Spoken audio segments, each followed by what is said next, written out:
It's the My Michelle Live podcast.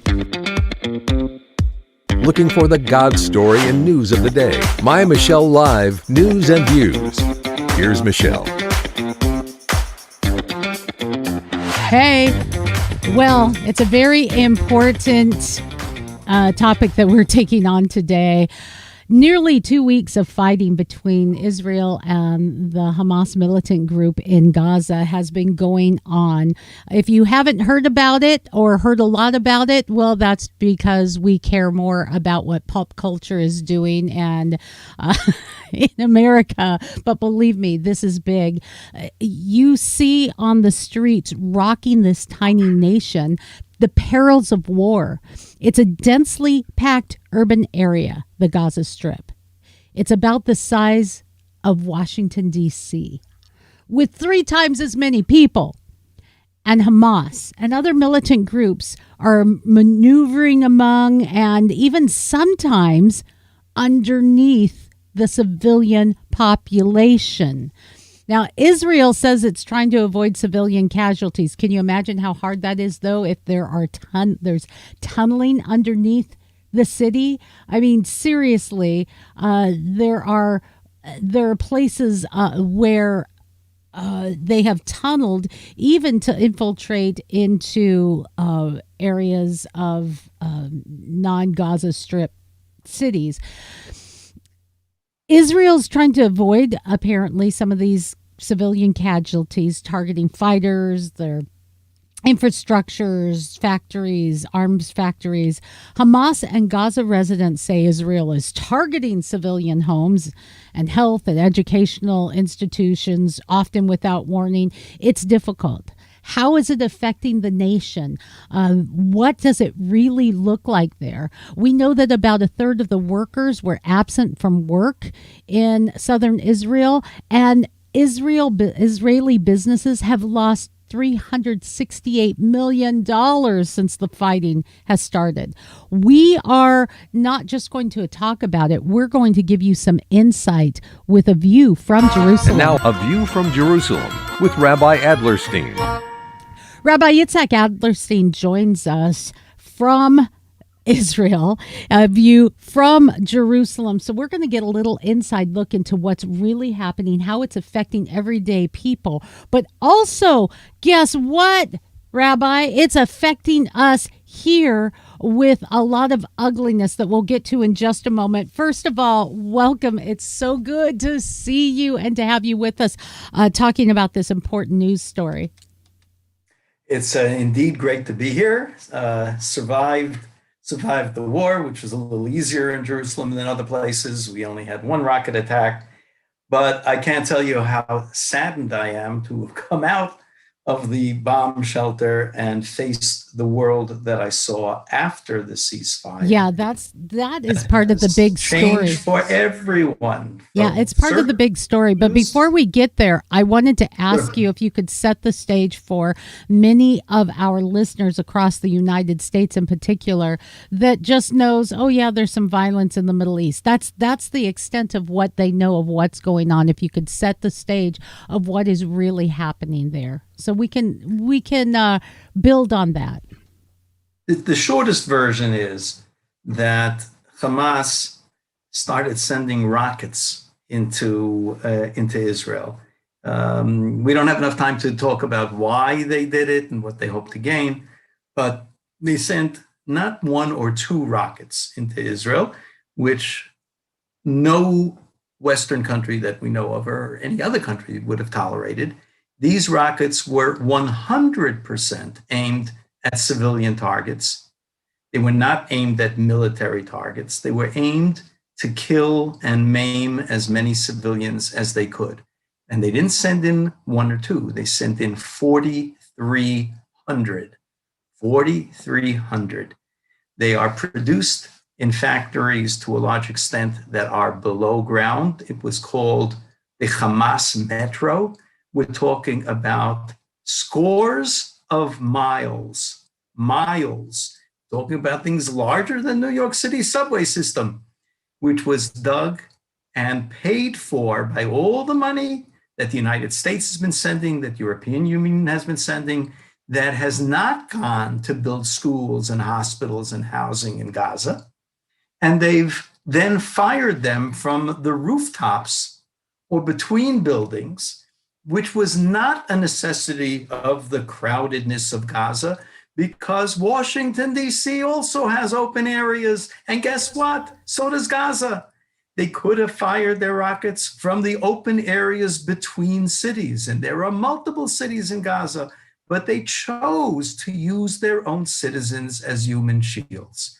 And what that means is that they're saying, and this will be a precedent in other places of the world, including the United States, that if a terrorist organization can lodge itself among civilians, any kind of retaliation against them will be considered an act of war, a war crime.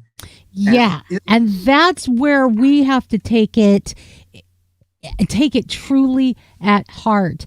We're seeing that there are many groups that are contributing to that mindset.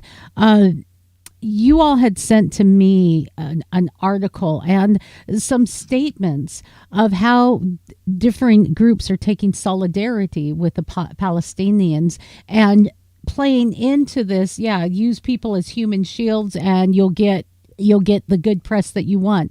The entire law school of the University of Illinois at Urbana was involved with this. The Muslim Law Students Association, endorsed by the Asian Law Students Association, Black Law Students Association, Immigration Law Society, Latino Law Student Association, National Lawyers Guild, Public Interest Law Foundation. All of these and even more have come out saying, yeah, and really being in support of the very mindset that you are articulating right now. And just don't fail to observe that there was only one other student organization that signed in to the Jewish students' response. Thank you. And this is the God story. Now, boom. Yeah, the Jewish students were not told that this was even a topic of discussion, and they did it on Saturday so the Jewish students wouldn't participate. And then the Jews found out about it, and then they issued their own version of the facts. And the only ones who signed on were the Christian law students. Thank you very much. And that goes to the God story, looking at the deeper story beyond politics, beyond your favor, and trying to look at something that's right, to look at truth, to bring balance. God doesn't care what side of a border you live on. His law is the law. His character is his character. And that's why I believe that you saw this with the GLSA response and the Christian Law Students Association response, because it's a God story. This is not just indicative, though, of the law students. We're seeing a lot of leaders here in the United States, for example.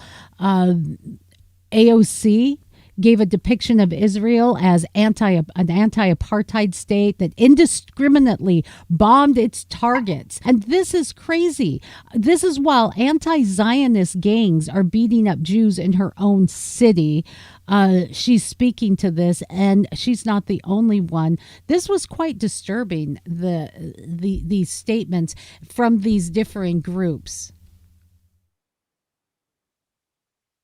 And they quickly bore fruit, primarily to Jews, but soon to be followed by everybody else, meaning that really for the first time since World War II, Jews were being attacked in the streets and continue to be today in major cities and not so major cities around the United States, certainly in London and other places. But let's look at the American side, where Jews dining in a restaurant in LA were set upon by Palestinians. We don't know if they're Palestinians, but they got out of two cars with Palestinian flags, who then went over to the diners and said, "Who's Jewish?" and two people answered in the affirmative, and they were then beaten by these people who emerged from the car. They're people who are being attacked in the streets and called baby killers, as if because they look Jewish, they are now responsible for the inaccurate picture that other people have. But essentially, it's open season on Jews, not on Zionists, like they used to say. We don't hate Jews, we hate Zionists. Jews are okay. I want to play. That myth is over. I want to play a video of one attack that took place in New York. You're going to see a man on the ground surrounded by cars, and he is being beaten. The only person coming to his aid is a brave man in a pink shirt trying to shield him. Good for him. You won't be able to see it, Rabbi, but here we go. I mean, they were using their fists, they were kicking me. We'll start at the beginning here. 29-year-old Jewish man. His name is Joseph Borgen, and he was senselessly beaten during last night's event. He has just been released from the hospital, and Fox 5's Robert Moses was the very first to speak to him just a short time ago. I mean, they were using their fists, they were kicking me, punching me, kicking me all over my body. I mean, I got bruises on my rib, my back, all over. I mean, my wrist is killing me. I was just guarding my head, my wrist sprained or something. I don't know. I got a slight concussion. I saw a video after. Some guys were using, wood poles looking at the end of the flag, some crutches, etc., things like that. But I couldn't, honestly, I was really just like cowering and trying to, make sure I, brace for it and survive, to be honest. Yeah, yesterday was just, like the hate in these people's eyes, I don't say these people, the hate in the people who attacked me in their eyes was just amazing to me. And wow, the hate in their eyes. We were talking about the God story. I would say that's just about the opposite. It is so severe what is happening in our nation. The anti-Semitism, it's been going on in Europe for some time as well. I don't quite understand this, but it is on an epic level. Well, I don't know what you don't understand, Michelle. All of this could have been predicted. There's a plague in this country. It's not a question of some people who see it the way we do and the way people who are connected to the Bible do, and other people have a different moral argument. What has happened in America, unfortunately, and certainly in Europe, is that the two sides are not United States and Israel against others. It's not one group or one religion against another. It's those people who have room to see moral arguments against people who have no room for moral arguments. Moral arguments have been replaced, have been supplanted by ideology. And the ideology is the scary thing. This ideology now has permeated the airwaves, conventional media. It certainly has pervaded the campus for probably 20 years, which means that people who do not have God need something in there. They used to feel with other people who had grievances that we sympathize with you, but nobody gave it an ideological basis until they got to campus, where they heard professor after professor essentially tell a Marxist story about class struggle. Only it wasn't the class struggle of Marx in Russia, the workers against the capitalists. The new two classes who are engaged in battle are those people who have power and oppress versus everybody with a grievance who is part of the intersectional aggrieved parties of the world who have to undo the power system. We don't look at individual casualties. We look to undo the whole system of power. And people have been using so long that even people who are heads of major American companies have somehow assimilated this. And now in this woke world are pushing this godless ideology, but ideology gives you conviction. messy things like deciding who might be right or wrong. There's a video I could share with you. Like an interesting character by the name of Ami Horowitz, who's taken in the last couple of years to stand on campus and ask, and other places, and ask people interesting questions. Like one of the questions he asked when the Georgia bill came up, and people were saying, well, if you're excluding Black people because Black people don't have computers and they don't know how to find the DMV. So he stood in Harlem and he asked random Black people, you know what a DMV is? What are you, crazy, man? I go there all the time. You have a computer? Of course I have a computer. Do you know anybody who doesn't have a computer? No. You know how to use a computer? And everybody looked at him like it was crazy. He was glad that he wasn't attacked. So, it just broke this myth. So last week, he stood in an Oregon campus, Portland State, and he collected money for Hamas. And as students walked by, he said, you're probably BDS and you support that. Well, we're BDS on steroids. We want to change the system, and we like killing people. Going after the soft targets. People sitting in restaurants and gathered at weddings and things like that. Sometimes in order to change the system, you have to do things like that. So we're hoping that you'll look at us approvingly. And yeah, sure, man, that's cool. Yeah, fine. So you think these are just clueless kids on campus? But he asked them for money. And trying to get kids on campus to part with money, they were giving, sure. Will 15 be enough? 30? I'll give you 17. I'll give you 20. So they were paying him as a representative of Hamas to kill civilians in Israel. Now, what's going on there? This isn't just a bunch of uninformed students. These have to be people to whom a message has been drilled in. And I know some of your listeners are not going to believe it. I have a hard time believing it. But this is what's going on in America now. And I hate to say it, Michelle, there's only one force in the world that can stop this, and that is God, particularly Scripture, because some of these kids grew up in churches, but they're not reading the Bible anymore. No. And that's where we're at today, Rabbi, in this divided states of America and in this divided world. The hate is at epic level. We have been programmed to feel as though we're victimized. And as you're listening, think about this, where you fit in with the victimization mentality, this group think of, I'm part of this, I'm part of the victim, the 99, the 1%, I'm part of the 99, I'm in the group, I'm in the majority. It is a way to manipulate you and to, instead of empower you, victimize you. But we're not paying attention. Those very college students who should be learning history aren't. We have a video of John, I'm sorry, I have to remember his name. John Voight, I believe. Yes, John Voight, making a comment on this. You may know him, actor John Voight. Do you mind if I play that, Rabbi?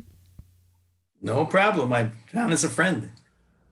How do I approach this matter? How can we see the truth? What's wrong with everyone?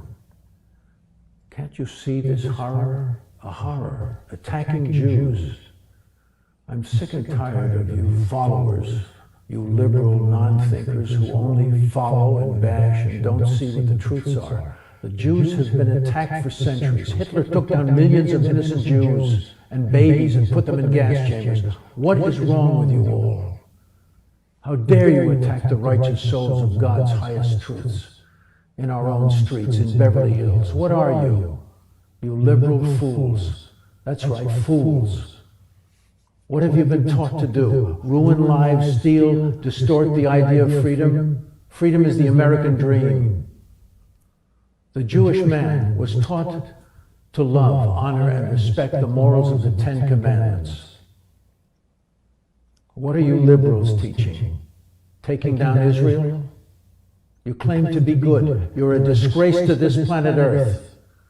We as a nation will stand with Israel, and we will not allow your barbaric words of injustice to destroy God's land, his holy land where Jesus crossed over. We and God will take down anyone who will destroy any innocent soul.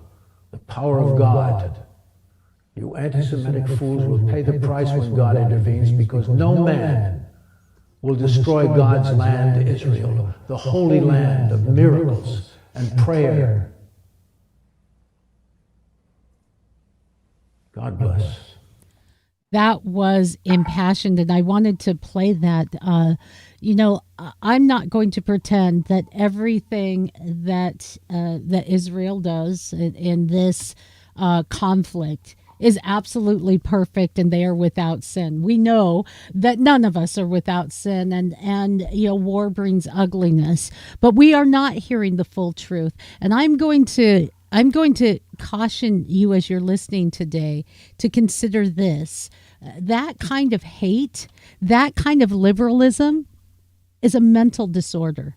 That is a mental disorder where you will be willing to pay out money so that innocent people die. That's a mental disorder where you have to hate somebody because of their ideology. That is a mental disorder. Check yourself, regardless of what side of an issue you're on. If you engage in that level of hatred, right or left, Jew or Gentile, liberal or conservative, Republican or Democrat, that is a mental disorder. Wow, what an impassioned speech he gave, Rabbi. Right, and those are wise words, Michelle. Not everything Israel does is 100%. And the people who know it best are those who live here, and the people who debate it and question the government right and left every day. But still, Israel is a country where the head of Hamas, his daughter, has been in an Israeli hospital for the last month receiving treatment, as her father is conducting warfare against the Jewish state in an attempt to kill as many civilians as possible. His daughter was brought to an Israeli hospital where she is at this moment still receiving treatment in Tel Aviv at Ichilov. Now that says something. It does. It does. You baby killers. If Israel wanted to wipe out Gaza from the face of the earth, how long would it take it? It could be done overnight. We got the arms, we got the planes. We don't, because that's not who we are. And we try to minimize casualties. So we use our rockets to save civilians while they use their rockets to kill civilians. And they use civilians to protect their rockets while we use rockets to protect civilians. And it's maddening. But I can't, I appreciate your emotion, Michelle, especially since I see you as a friend and your listenership as friends. But I can't call it a mental illness. That takes moral responsibility away from people. When you call somebody mentally ill, they're not responsible. Human beings are responsible. But we're seeing a world split into those people who still have a connection to making moral judgments to those who don't even attempt moral judgment. I'm going to give you that it does take the responsibility, but I do believe that we have slipped into, through our choices, a mental state of hate that has poisoned our minds like a mental illness. Not like having depression where you are clinically inclined, not like having anxiety where you're clinically inclined, schizophrenia and the like, but a mental disorder by choice because we have programmed ourselves so efficiently in hate. We have chosen our route so completely that it has poisoned our minds. It has taken over our minds like a mental illness, like as I say, a poison. This is, though, if we can call it an illness or a poison, it is one that we can indeed escape by choice. But as you said, Rabbi, I'd like to get to the God story which brings it home, that says, an example, I can't tell you the countless wonderful people that I have interviewed who used to be members of the KKK in high-ranking places, who had a change of heart because they saw something in God's word, that God so loved the world. He saw that there is God's love for humanity, that we are all human beings, that we all are the human race, and they see that love of God shed abroad to the world and say, wait a minute. And they changed, and they loved, and they engaged, and they became a different person. We need to be different people, Rabbi. Indeed, but you've just put yourself in a lot of trouble with the French Supreme Court. I hate to see that happen to you. Well, you know me. I'm trouble. A couple of years ago, a Muslim import from North Africa.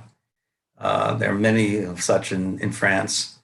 Went over to a neighbor's apartment, a 60-something-year-old woman who was a professor someplace, Sarah Halimi, and proceeded to stab her, Allahu Akbar, and then threw her out of her window, and she died from the impact.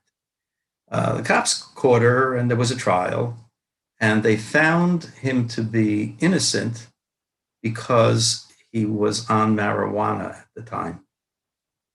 And because he was on marijuana, he was not responsible for his actions. And it was appealed and went all the way to the French Supreme Court, which upheld the decision. If you're high on marijuana, you can't be prosecuted. And that's not even scientifically sound. People on marijuana aren't going out there stabbing people and throwing people out the windows. They're sitting on their couch eating Cheetos. He had a lot of marijuana, and he had expert witnesses saying that. Okay. But that's denying your point. And that's a point that's no longer made in systems that don't have a God that created people in his image and held them responsible for decisions. Because many of the things we do can be traced back to earlier decisions we make in life. And it's easy to say, well, you can't hold me accountable for that because I made that decision 20 years ago. So my life proceeded on the following trajectory, and now I'm no longer responsible. I'm not responsible because I chose to get high enough on marijuana that my ability to determine the difference between right and wrong became a little fuzzy, so I can't be prosecuted. We believe that you are responsible for making choices, and choices that can be foreseen, that are foreseeable, are your responsibility. But you can't get the French Supreme Court to buy that. But I don't think you'd have any problem getting any person who's connected to Scripture to buy that. No, indeed. That personal responsibility is where it starts. And then coming to the fact that God does have an order, that we have this misshapen idea of what is right and what is wrong. What is that based on? Without God, there really is no absolute right. It's just what I feel, what fancies me for today. But with that moral absolute guideline, that like a compass that has a place to point, that's where we can say this is right, this is wrong. And that's where we can see people who formerly hated being delivered into a place where they can walk in love. So I guess in retrospect, as we conclude our time together, we are in need of an infusion of that kind of life change on an individual basis. And as a people, We need that connection with God to change us from the inside out, to help us to take that responsibility and to bring love and light instead of darkness and hate and disaster. Beautiful. And if I'm allowed a closing word or two, one is that when we need it not only for ourselves, but we must recognize that we're now part of a minority in the world community. Shifted, we are part of a minority, but we can't throw in the towel and say, oops, we lost. More and more atheists and agnostics around today than there are believers. The Anglican Church of Canada did a report on their viability and said, oops, we probably are not going to be around in 20 years because they saw they have like no young people. And it's only a question of when the old timers die. And that's happening. It happened to all the mainstream churches. It's happening too. Evangelicals are thriving, but they're losing their young. They are losing their young because combination of ignorance and not being in touch with the Bible. That's a real problem. So those of us who are still connected got to realize that we got to do this not only for ourselves and our families, but now God is giving us a mission for the world. We can't prepare the whole world. That's going to take the Messiah to do. And we'll disagree on what that's going to look like, but the bottom line is going to be the same. It's going to bring an age of God consciousness to the entire world. In the meantime, our job is to support each other and to reach out to as many people as we can without being pushing in your face religion, just to show them the advantage of a life connected with God. At the same time, we believe in gratitude, and I want to publicly express my gratitude to both the government of Iran and to American mainline churches, because they have done something just so important for Israel in the last couple of weeks. Ever since the state of Israel was declared, there have been people say, "Oh, you really don't need it," and go back. They used to want the Jews to go to Palestine, they said to the German Jews in the 30s. Now they're saying, get out of Palestine. And why do Jews need a place of their own to live? You're welcome so many places in the world. Like where exactly? This past week has done more to make Israel strong and committed to the idea that they have to go it alone if need be, that they cannot depend on those people who they thought were their friends. Joe Biden came up with a nice speech about anti-Semitism, but it took him too many days to make it. Same with Nancy Pelosi, because they were under pressure from the squad, because they don't want to hurt that part that keeps them in office. That's pretty dangerous for us. So we're not going to count on the US. We welcome the friendship of millions, tens of millions of Americans, but we are determined now that we're going to do it alone. And Iran, if it weren't for you, we'd be at each other's throats as Jews often are. I understand sometimes that's true of Christians as well. I can only speak of Jews. If it weren't for you guys, you have convinced us of what we must do. And if push comes to shove, we have to do things alone and not bow to any other human power. And thank God we're not where we were in 1948 either. We've turned the tide. I wish I could tell you that the majority of Israelis were religious, but it's a growing group. We have a much bigger group in the middle who are not really practicing religious, but not agnostics and atheists either. And that group is growing and they're becoming more religious. There's more talk about God in Knesset than there ever was before. More people wearing kippot in high positions in government. And it'll happen slowly here, but this is all helping. Understanding that the miracle of what I see every day around me when I walk out of my house in North Jerusalem, it's just miraculous what was accomplished here. And none of this could be accomplished without God. It took a lot of brave human beings. Without God, none of it would have occurred. And anybody who comes here and sees it becomes convinced that this is a land of miracles. The miracle we'd all like to see is that God's peace should reign all around us, that no Palestinian parents should have to go to bed at night thinking that their children are endangered. And that could happen. It can't happen while the imams are still preaching hate, while Abbas tries to outdo Hamas and inspires hatred of all Jews around the world. But the power of God is greater than the power of anything else, and we got to count on it. We've got to count on it. Final question, Rabbi. Can you let our listeners and viewers know what life is for people like you, just going about life in the city? How has all of this affected you all? So I'm unfortunately, and I feel guilty at this, the wrong person to ask, because I am living in Jerusalem, except for the 2 rockets that were fired, and we don't know why they were. They are staying clear of Jerusalem because they don't want to target East Jerusalem or have a rocket go errant and hit the mosque on the mountain. That's going to change, by the way, as Iran ships more and more weapons to them, which they're pledged to do. They're not going to be primitive rockets. They're going to be guided missiles. And all of us will be in much greater danger. I can tell you that in almost all other areas of the country, in the north, certainly in the center, and in the south, people spend a good part of their days in bomb shelters. This is the kind of thing that we recall of civilians in London living in the Blitzkrieg, living in the metro because it was somewhat protected. And this is what life has become to many Israelis. It's over, but it's only a break in time. It'll be another couple of years until they start the next round, unless something happens and there's a shift in regime in Iran. And that could happen because most of the people are not behind the mullahs. But if it doesn't happen naturally, Israel will make it happen, because we can't afford to live in a world like this. And frankly, neither can you. You're quite right. And this is where we may be talking about world events, but these world events have significance to you as you're listening or viewing right now, because you can be part of the problem or you can be part of the change.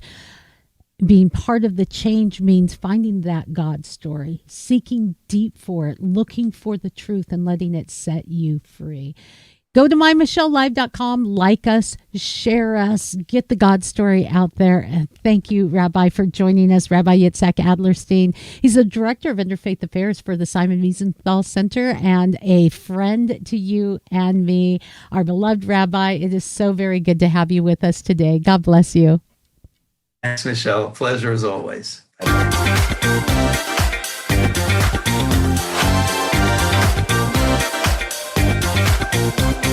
More news and views at mymichellelive.com.